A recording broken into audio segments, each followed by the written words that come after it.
आज हम 8th grade अभ्यास पुस्तिका कक्षा 6 विषय गणित अध्याय 4 आंकड़ों का प्रबंधन और प्रस्तुतिकरण के प्रश्नों को हल करेंगे। देखते हैं पहला प्रश्न। ये देखिए बहुविकल्पीय प्रश्न है। प्रश्न क्रमांक 1 है, बारंबारता 6 को दर्शाने के लिए सही मिलान चिन्ह है, तो इसका सी उत्तर है। सी को सही का चिन्ह लगा लें। दूसरा है, यदि ये इमोजी है हंसने वाली बराबर 2 है, 2 विद्यार्थी तो 5 विद्यार्थियों को प्रदर्शित करने के लिए प्रतीक है। तो ये देखिए 2 और 2 4 और एक आधा हो जाएगा 5, तो डी वाले पर सही का टिक कर लें। पड़ेगा तीसरा, यदि ये चिन्ह बराबर 10 बच्चे हैं तो पद से प्रदर्शित करिए। देखिए 10, ये देखिए ये 10 10 20 10 30 30 मुझे आधा बना है, तो 30 और 5 35, तो ये शायद 35 ही होगा इसका। हाँ, ये इस बी वाले पे टिक कर लें 35। अब है, विद्यार्थियों के शर्ट की अधिकतम साइज है, ऊपर ये दिया है। देखिए एक शिक्षक ने विद्यार्थियों की शर्ट की साइज पूछकर उन्हें बोर्ड पर आरोही क्रम में लिखा है। ये देखिए ये आरोही क्रम में है। इन आंकड़ों की सहायता से प्रश्न 4 5 6 हल करना। हमें ये 4 5 6 प्रश्न इससे हल करना है। तो चौथा ये है। चौथा है, विद्यार्थी के शर्ट की अधिकतम साइज है 36, तो ये वाले पर टिक कर लें। अब है पाँचवा, विद्यार्थियों की शर्ट की न्यूनतम साइज है 28, ए पर टिक कर लें। अब छठवा है, 32 साइज के शर्ट पहनने वाले बच्चों की संख्या है 5, तो ये वाले पर टिक कर लें। अब आएगा अगला, रिक्त स्थानों की पूर्ति कीजिए। एक शिक्षक अपनी कक्षा में उपस्थित बच्चों से उनकी पसंदीदा फल का नाम पूछता है एवं इस जानकारी से एक मिलान चिन्ह बनाते हुए बारंबारता सारणी बनाता है। तो फल का नाम है ये मिलान चिन्ह बच्चों की संख्या।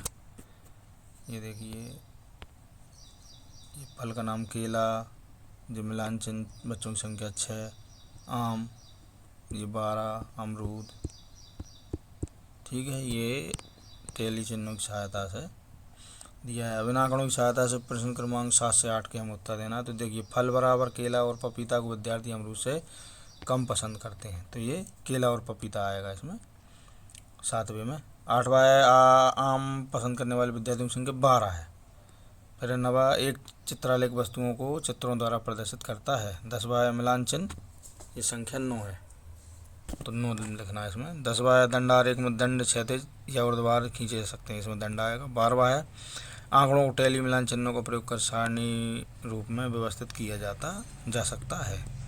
अब हम अति लघु उत्तरीय प्रश्नों पर आ गए हैं। प्रश्न क्रमांक 13, एक चित्रालेख में यदि संकेत ये है फूल 15 फूलों को निरूपित करता है, तो संकेत ये कितने फूलों को करेगा? तो 15 चौको 60, तो इसका देखिए हल भी दिया है। 15 गुणा 4 कर देंगे, 60 फूलों को प्रदर्शित करता है। भारत के कुछ राष्ट्रीय राजमार्गों की लंबाई निकटतम किलोमीटर में निम्न दंडारेख द्वारा निरूपित की गई दंडालेख पढ़िए और प्रश्न क्रमांक 14 15 को उत्तर देना। हमें ये दंडालेख पढ़ना है और इससे 14 और 15 प्रश्नों को हल करना है। ये दंडारेख, तो देखते हैं। 14वां है, उपरोक्त में से राष्ट्रीय राजमार्ग सबसे अधिक लंबा है, तो देखिए राष्ट्रीय राजमार्ग NH6 सबसे अधिक लंबा है, इसका उत्तर होगा। 15 है, किस राष्ट्रीय राजमार्ग की लंबाई राष्ट्रीय राजमार्ग 44 की लगभग दुगनी है, तो इसका उत्तर है राष्ट्रीय राजमार्ग NH31 की लंबाई राष्ट्रीय राजमार्ग 44 की लगभग दुगनी है। 16वां है, जब दंडालेख हों जैसे आंकड़ों के चित्रीयकरणों को अधिक विस्तृत कलात्मक और चित्रीय कल्पना के साथ और अधिक सुंदर बना दिया जाता है, तब इस आकर्षक आलेख को क्या कहते हैं? तो इसका उत्तर है, तब इस आलेख को सूचना ग्राफिक्स इन्फोग्राफिक्स कहते हैं। 17वां है, चित्रालेख तथा दंडालेख संख्यात्मक आंकड़ों का किस प्रकार का निरूपण है? उत्तर है यह चित्रीय निरूपण है। 18वां प्रश्न है, संख्या को निरूपित करने के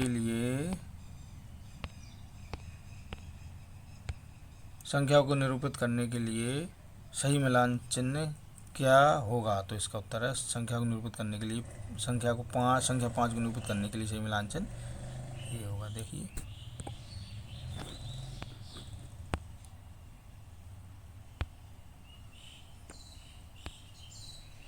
अब अगला है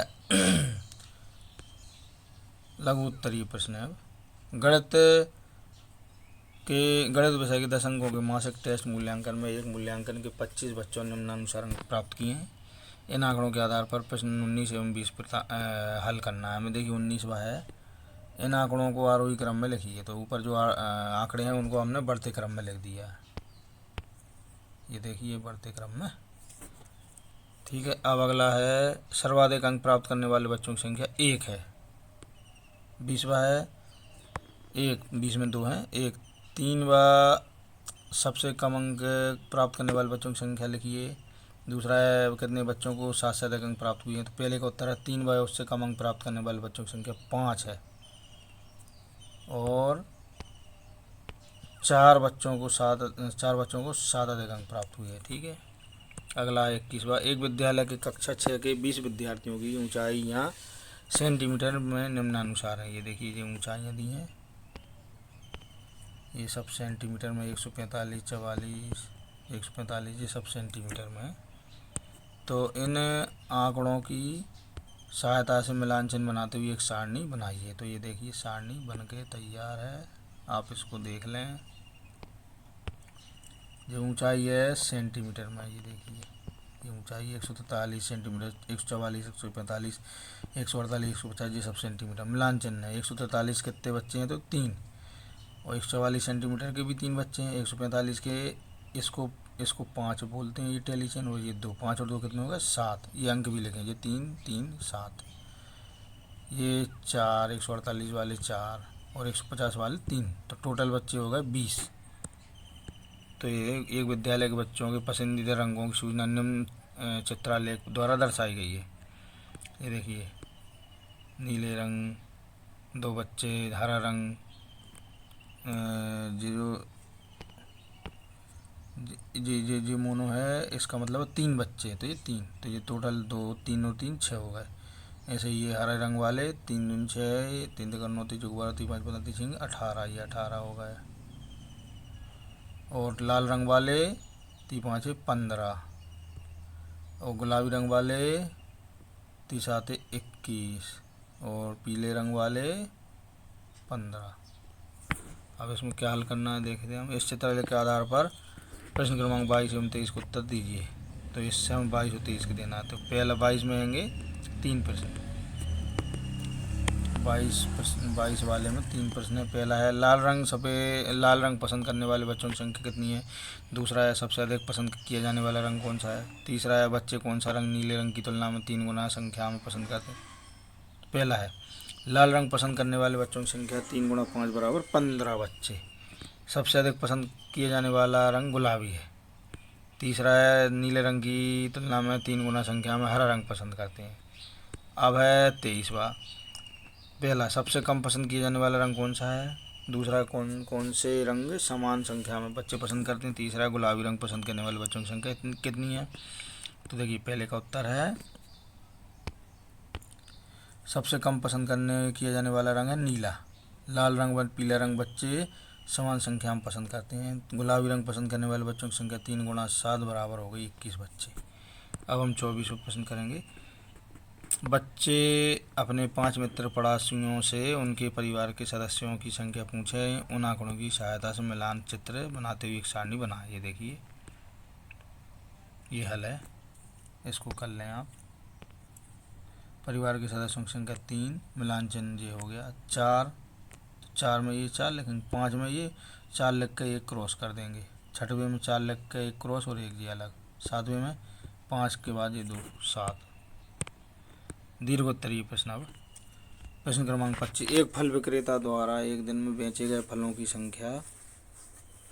फलों की मात्रा किलोग्राम में निम्नानुसार है। ये देखिए मात्रा दी है, संख्या आम 4, मात्रा किलोग्राम में। तो आम है 4 किलोग्राम, सेब 2 किलोग्राम, पपीता 10 किलोग्राम, अंगूर 4 किलोग्राम, संतरा 6 किलोग्राम। अपनी पसंद का संकेत एवं पैमाना लेकर इन आंकड़ों के लिए चित्रालेख बनाइए। ये देखिए तो ये बना लिया 2 फल, आम है जी किलोग्राम में, ये बना सकते हैं आप हल, इसको आप बना सकते हैं। अगला प्रश्न 26वां, निम्नलिखित सारणी एक परिवार की विभिन्न मदों में होने वाले मासिक व्यय को दर्शाता है। देखिए एक सारणी दी है, मद जैसे घर का किराया 2500 रुपये खर्च होते हैं, किराना में 3000, सब्जी में 1500, बिजली में 500, है ना, और शिक्षा में 500, अन्य 2000। तो हमें क्या करना है, प्रश्न दिया है ये इन आंकड़ों की सहायता से अपनी पसंद का पैमाना लेकर एक दंडालेख बनाइए। तो ये देखिए हमने इस प्रकार बनाया है, आप भी इसको बना सकते हैं पैमाना। अब अगला है 27वां। एक शिक्षक ने वर्ष 2024 में दिवाली के अवसर पर 5 बड़े शहरों में बेचे गए मोटरसाइकिलों स्कूटरों की संख्या के आंकड़े संग्रहित किए। ये देखिए भोपाल में 2500, इंदौर में 3000, जबलपुर में 2000, ग्वालियर में 1500 और उज्जैन में 2000। तो उन्होंने अपने विद्यार्थियों से चर्चा करने के लिए इन आंकड़ों का बोर्ड पर एक दंडालेख तैयार किया, परंतु आलेख का कुछ भाग किसी ने मिटा दिया। ये देखिए मिटा दिया। इस आलेख में भोपाल के लिए खींचा गया दंडालेख सही है, इसके आधार पर आलेख में उपयोग किए गए पैमानों को लिखिए। दूसरा है पैमाने के आधार पर ऊर्ध्वाधर रेखा पर सही संख्या अंकित कीजिए। तीसरा है उज्जैन शहर में बेचे गए मोटरसाइकिल स्कूटरों के लिए दंडालेख को पूरा कीजिए। चौथा है क्या इंदौर के लिए खींचा गया दंडालेख सही है, यदि नहीं तो सही दंडालेख खींचिए। तो पहले का उत्तर देखिए, आलेख पर पैमाना है 1 सेंटीमीटर बराबर 500 मोटरसाइकिल। बनाए गए दंडालेख में सही अंकित संख्या अंकित की गई है। तीसरा है नए बनाए गए आलेख में संख्या अंकित की गई है। चौथा है नहीं, इंदौर के लिए खींचा गया दंडालेख सही नहीं है, दंडालेख में प्रदर्शित किया गया है। ये देखिए जी अब बना है सही, इसको बना लें, ये सही है। अब अगला प्रश्न है 28वां। किसी गांव में एक वर्ष में उगाई गई विभिन्न फसलों के लिए उपयोग में लाया गया भूखंडों का क्षेत्रफल निम्नानुसार है। ये देखिए गेहूँ 400, चना 200, सोयाबीन 300, मूंगफली 250, मटर 150। तो ये देखिए 100 हेक्टेयर को एक उपयुक्त संकेत द्वारा दर्शाते हुए एक चित्रालेख तैयार बनाइए। ये देखिए ये वाला है, इसको आप अपने बुक में बना लें। गेहूँ फसल, गेहूँ में ये 5, चना 2, इस तरह से। जैसे गेहूँ में ये 4 लिखे हैं तो एक भूखंड है 100 हेक्टेयर, तो ये हो जाएंगे 400 हेक्टेयर। चना है 2 तो 200 हेक्टेयर। सोयाबीन है 3 और आधा यानी 350 हेक्टेयर। मूंगफली है 2 और आधा यानी 250 हेक्टेयर। मटर है 100 और आधा यानी 150 हेक्टेयर। अब 29वां, एक 5 को 40 बार उछालिए, प्राप्त संख्या से एक बराबरता सारणी बनाइए। इस सारणी की सहायता से दंडालेख भी बनाइए। तो ये देखिए एक 5 को 40 बार उछालने पर प्राप्त संख्या ये है, ये सारी आप लिख लें ध्यान से। अब अगला है ये बारंबारता भी बन गई इसकी, 1 कितनी बार आया, 2 कितनी बार, 3, ये सब लिखा है। दंडालेख ये है। अब 30वां प्रश्न है, किसी प्राथमिक विद्यालय की प्रत्येक कक्षा में विद्यार्थियों की संख्या चित्रालेख द्वारा दर्शाई गई है। ये देखिए चित्रालेख द्वारा दर्शाई गई है विद्यार्थियों की संख्या। अब इस चित्रालेख को देखकर निम्नलिखित प्रश्नों को उत्तर लिखिए। किस कक्षा में विद्यार्थियों की संख्या न्यूनतम है? 2 कक्षा में 3 विद्यार्थियों की संख्या कितनी है? कक्षा 1 में एवं 4 के विद्यार्थियों की संख्या के बीच अंतर क्या है? चौथा है किस कक्षा के बच्चों की संख्या में 4 के बच्चों के आधे हैं? यदि कक्षा 1 में 3 और विद्यार्थियों को प्रवेश मिलता है तो आलेख में किस प्रकार परिवर्तन होगा? ये देखिए पहला है, देखिए उत्तर इसका हल। कक्षा 5 में विद्यार्थियों की संख्या न्यूनतम है। दूसरा है कक्षा 3 में विद्यार्थियों की संख्या 21 है। तीसरा है कक्षा 1 एवं 4 के विद्यार्थियों की संख्या के बीच अंतर 24 × 15 बराबर 9 होगा। और चौथा है कक्षा 5 के बच्चे संख्या में कक्षा 4 के बच्चे के आधे हैं। कक्षा 5वां कक्षा 1 के विद्यार्थियों के चित्रालेख में परिवर्तन होगा। ये देखिए अब इसी के साथ शायद हमारा अध्याय 4 यहाँ पर संपन्न होता है। यदि आपको हमारा ये वीडियो अच्छा लगा तो वीडियो को लाइक करें और इसी प्रकार की वीडियो देखने के लिए हमारे चैनल को सब्सक्राइब ज़रूर करें। बेल आइकन को दबाएं ताकि आगे आने वाले वीडियो के नोटिफिकेशन आपको सही समय पर मिलते रहें। धन्यवाद।